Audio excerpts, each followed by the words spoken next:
Here it is, guys. Today we are going to be talking about vinyl. It's Dwayne here at 8-Bit Vinyl. Welcome back to the channel. Today's video won't be much of a video, but more of an explanation of you guys who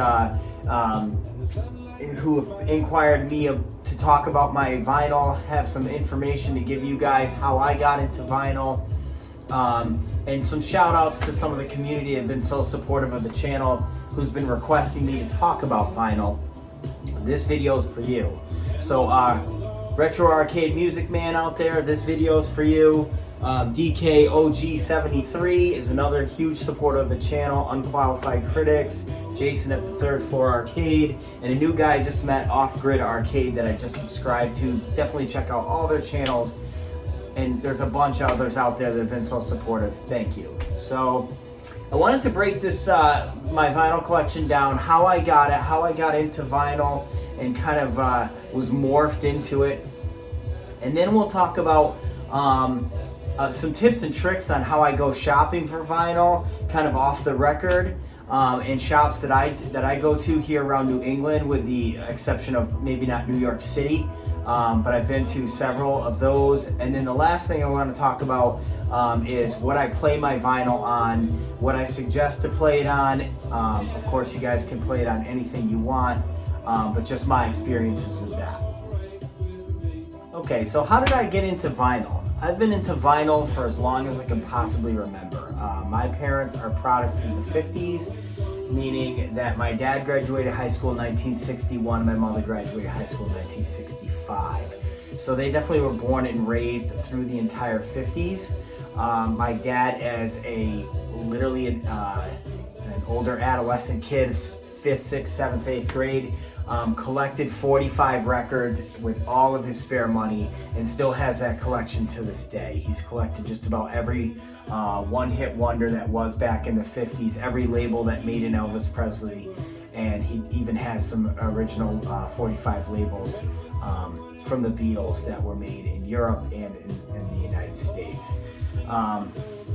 So as a young toddler, my dad had a jukebox. It was a 1954 Wurlitzer, the kind that you kind of see on Happy Days, and where the jukebox lights up and it's all made of fluorescent glass, and the record, like Happy Days, the record would flip in front of you. This one actually had a stack of 25, and it would stack it, slide it out, and you could see it spin like this on top of it. So I have some old pictures that's still in my memory in my photo album of me next to it. When I was young, and unfortunately he got rid of that. He gave it to my cousin when I was maybe a freshman in high school. I was too young to know any better back then, but my cousin still has it to this day, and the deal is the jukebox stays in the family. So with that being said, as I grew up, I didn't have any of this vinyl. None of this vinyl was here, with the exception of just some 45s that I collected along the way. And in my early 20s, I actually owned a couple of jukeboxes and started collecting some 45s just to fill the jukeboxes. Years have gone by, life's moved on, and I basically kind of forgot about vinyl a little bit until about 3 years ago. I ran into a friend of mine. Two things happened. I went to a Christmas party at my cousin's who had the jukebox, and I actually saw my father's jukebox. And me and my girlfriend went into his music room, and he had his entire music room just laced up with vinyl, and I loved it. I thought it was just awesome that he had kept it all these years, and it's still a go-to place in his home for guests and stuff like that, to spin records and just kind of sit in there and chill and listen to all kinds of music. Second thing that happened was I actually had a friend that said he was getting into vinyl. I went over his house, and he had this amazing game room. This was before I even really knew about Arcade 1-Up, except to say that it was a new company making these arcade games. And he only had a deck about yay big, and he had just gone to some thrift stores to pick up some old vinyl and stuff, and was playing it on the player at night. And it just blew my mind. I was immediately engulfed in it. That's all I wanted to do, was like hear his records all night and just kind of like just remember my history. And I was immediately addicted before I even had any records. So that's kind of my history of getting, of morphing into it and being born and raised into it, and also me getting back into it at a much later age in the game. All right, so how did I come about this collection? That's what everybody wants to know. So getting back into it, I started going to just some thrift shops that are around here in New England. A lot of old antique shops still have small vinyl collections. Started fishing through it. This was about 4 years ago. Started fishing through it and got a couple of records here and there. Christmas had come upon us in 2017, 18, I can't remember which one, but I got my girlfriend like a sweet gift of a Crosley Flora, kind of purple, glittery Crosley record player, the cheap ones that are about $50, $60 at Walmart. And I got her an original Prince Purple Rain record. And I thought that was just a cute gift. Her favorite artist is Prince. And I just thought it'd be something really sweet. And I was doing the house, I was doing this room. At the same time, we kind of plugged it in, and it was really cute. And literally the same Christmas weekend, we had, she kind of had decided and did me a favor and said, you know, let's go and get you a good record player. We went to Best Buy. I'll talk about that later. We got ourselves a good vinyl player. And then I upgraded the stereo system, and the rest is history on that. But we'll go there in a minute. As far as the collection, I went to a lot of thrift stores. There was a lot of deals back then. There was actually a guy up the road that used to be an old disc jockey for vinyl records. And he had a small little corner in his antique shop. And most of the full albums were $10 a pop. And singles were about $4. And I kept going there and collecting. I'd come back, I'd drop $100 or something. I'd come back with a deck this big.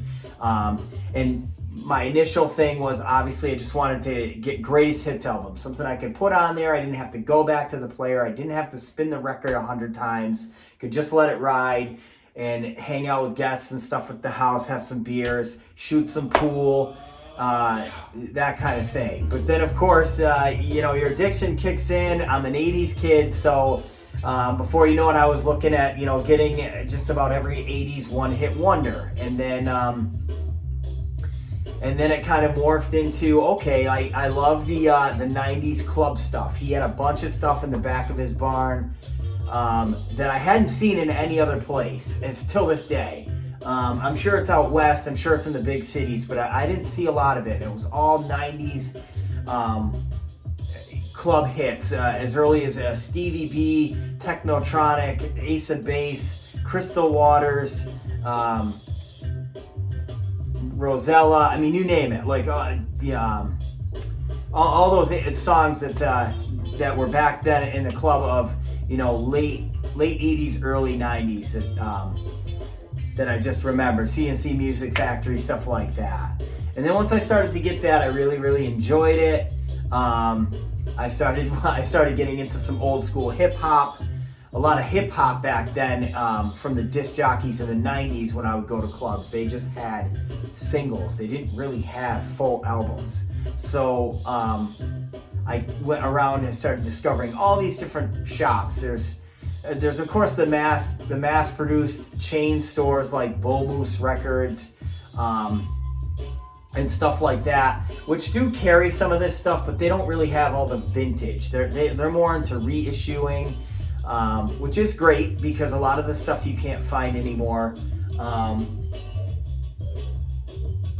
So you have to kind of fish around. There's a lot of antique stores out there. There's a lot of vinyl shops out there. And if you just Google search your area and put like a 100-mile radius, 200-mile radius, and just put vinyl record stores, you'd be amazed at what pops up. And the nostalgia of going into a vinyl store today is insane. Everybody just talks about music. They're shuffling through records. You will spend the day there, so cancel your plans if you decide to go, because real vinyl shops that have blown up and all of a sudden come back into our existence, thank God, it's just become this really cool place to hang out, just like the old record giants used to be back in the day. Just something to to note, if you go there, man, cancel your plans, because you're gonna be overwhelmed, to say the least, at how much stuff is in these shops. I bet you I know 24 places around here that I go to. Some are mass produced, and some are just one-offs. And they buy, sell, trade. You can go in and get some store credit towards newer albums. Maybe some of the albums you have are old and crusty and moldy and been in the basement too long and filled with water. You can go and exchange your records and maybe get a better copy. So, going over the collection, how do I organize this, right? How do I organize this madness? So, what we got on the top shelf here is all my rhythm and blues way up here. Muddy Waters. Let's see who else is up there. Marvin Gaye. Let's see. Funkadelic Parliaments. Let's see. Otis Redding. Ray Charles. Those kinds of genres are all going to be up there. The stuff that's my funk, my James Brown stuff. This is this pile. I have a small deck here of Christmas holiday music. That's why it's way up top, because once the holidays are over, I don't really play it. This here is a small deck, which is crazy because most people have most of the majority is this particular genre of music, which is what I would consider oldies, Beatles, Elvis. Who else we got? The Allman Brothers. Jimi Hendrix, Eric Clapton, the Eagles, all that stuff. That's going to be here. I've listened to that stuff so much that it's not that I don't dislike the music. I've just heard it my entire life that I didn't need to have it that much vinyl of that. I would get some greatest hits. I'd get stuff like that, and I'd put it up there. Depending on who comes over, I have a variety of music. So moving on, this entire row is nothing but what I would consider my 80s hair metal, my hard rock,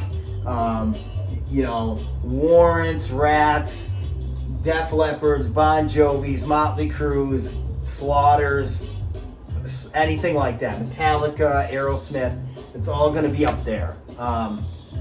And I got some old stuff in there that's definitely worth a pretty penny in today's days because they haven't reissued some of that stuff. This next deck up here is the one that I have that's nothing but that 90s club stuff from back in the day. Technotronic stuff like that I described. And then from A to Z is all just rock, pop, stuff like that. And that could be anything from, 80s one-hit wonders to brand new T-Swift or Prince or whatever. That's what all this is. This here, from this row to this section right here is all my rap. Which is a lot. I'm very versatile with my music. I like all kinds of music. I don't think there's any real genre of music that I dislike or don't listen to on a regular in my car. I'm just a huge fan of music, obviously. But yeah, A to Z, rap, hip hop, and then this is A to Z, nothing but R&B. Definitely your MTV jams of the 90s, and Bill Bellamy, Silks, Shies, Jodeci, Mary J. Blige, Sade's in there. I mean, all kinds of stuff all the way down the line is what that is. And then as far as my soundtracks, in the beginning of the video, you could see where I have them in separate bins over there because soundtracks in the last few years have gone crazy. Nobody really wanted the soundtracks. I mean, they would take a couple of them. But now soundtracks have been like the thing to collect because of the artwork. And soundtracks are classified a couple different ways. Some people want a soundtrack where like for example Rocky IV, right? All the sound on the music is a band that played a song for the movie. And then there's soundtrack scores, which are literally you put the record on there and let it spin, It will literally just play the background music from start to finish of the movie, like Jurassic Park or The Goonies or you name it. So anyways, that's a whole nother category that didn't even fit in these shelves. All right, guys, so what I'm actually using to play my system is an Audio-Technica turntable that I got at Best Buy for about $250. My girlfriend, like I said, picked it up for me for Christmas. It's a weighted needle system, so it's completely balanced. It's got a forward and reverse. It's got a pitch correct, and actually a if you really wanted to adjust serious pitch with it, you could. It's also made for scratching, in case that's your thing. It's probably middle of the line as far as turntables for DJ goes on vinyl players, but definitely great for the house. The receiver I'll talk about a little bit. Nothing to write home about. It's just a Technics that I got on eBay. The thing with the receivers I do want to mention is when you buy these receivers from Best Buy, yes, you can get a new turntable, but the receivers have to have they have to be old enough to have an actual phono jack, and new receivers do not have that. Most new receivers are made for audio, sound system, and surround sound for your TVs, so they're not really made for record players anymore. So I had to go on eBay to find one that not only still had the phono jack, new enough to have a phono jack, but also had a subwoofer out. So you need one port for each of those. And that ended somewheres around late 90s, early millennial. So they stopped getting rid of the phono jack. So just be aware on if you go to buy something, make sure it's got that jack in it. I only bought that for $35 on eBay. It's 100 watt. Does plenty for this vinyl player. What I'm running way up here is just out of some clips. These are just 4-inch clips bookshelves, and down here underneath the soundtracks is just a 12-inch sub, and I just have all the wires run down through the floor underneath the basement, and then they all kind of wireless come up through the system here. So there's no cords, there's no none of that crap. And the reason I had it put on this bookshelf like this when I made it, these built-ins, this just kind of luckily fit perfectly on this shelf when I made all these built-ins, and it doesn't vibrate the record when you turn it up in here.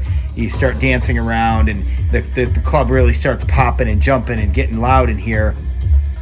The record doesn't skip, and you have no way of damaging it, especially playing pool and your stick's moving around in here. I love this indentation, and I put the lid down when the records are playing, and it doesn't hurt the set.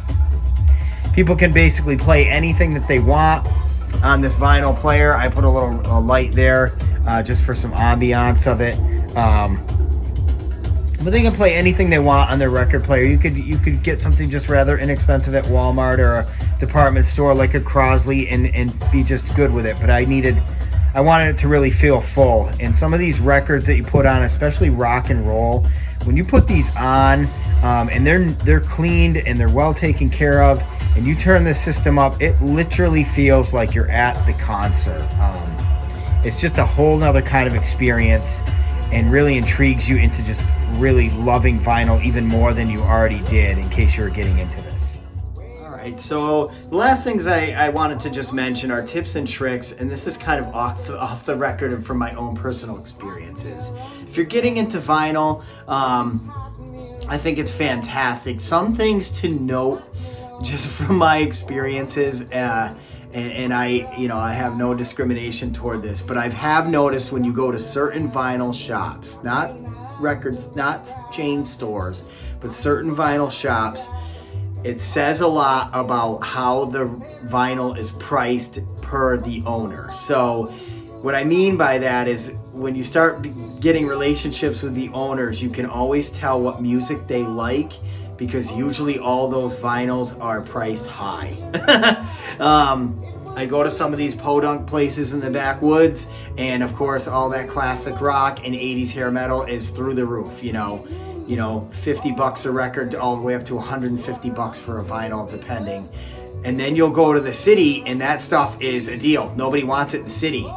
But the hip hop is worth a fortune.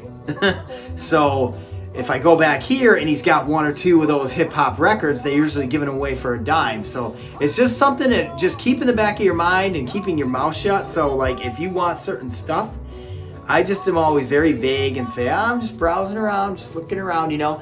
And all my vinyl, I don't collect it to just shelf it. I play it. I want to come home, I want to spin it, and throw some scratches on there, shoot some pool with some friends, try to get something in really, really good shape.